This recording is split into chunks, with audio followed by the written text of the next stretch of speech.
অনেকদিন থেকেই আমার একটা পাহাড় কেনার শখ, কিন্তু পাহাড় কে বিক্রি করে তাও জানি না।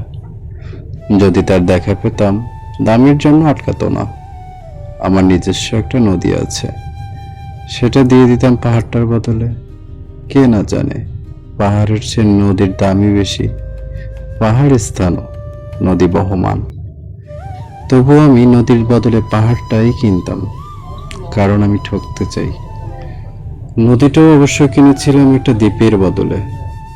ছেলেবেলায় আমার বেশ ছোট্টখাট্ট ছিমছাম একটা দ্বীপ ছিল, সেখানে অসংখ্য প্রজাপতি।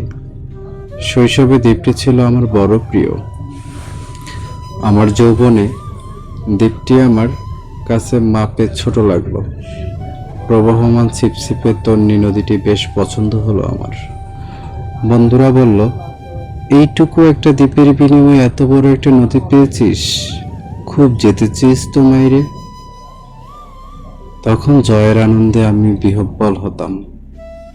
তখন সত্যি আমি ভালোবাসতাম নদীটিকে। নদী আমার অনেক প্রশ্নের উত্তর দিত, যেমন, বলতো আজ সন্ধ্যাবেলা বৃষ্টি হবে কিনা। সে বলতো, আজ এখানে দক্ষিণ গরম হাওয়া। শুধু এই ছোট্ট একটি দ্বীপে বৃষ্টি, সে কি প্রবল বৃষ্টি, যেন একটা উৎসব। আমি সেই দ্বীপে আর যেতে পারি না। সে জানতো, সবাই জানে, শৈশবে আর ফেরা যায় না।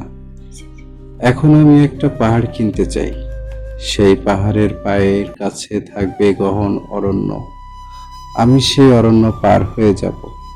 তারপর শুধু রুক্ষ কঠিন পাহাড়, একেবারে চূড়ায়, মাথায় খুব কাছে আকাশ, নিচে বিপুলা পৃথিবী, চড়চড়ে তীব্র নির্জনতা। আমার কণ্ঠস্বর সেখানে কেউ শুনতে পাবে না।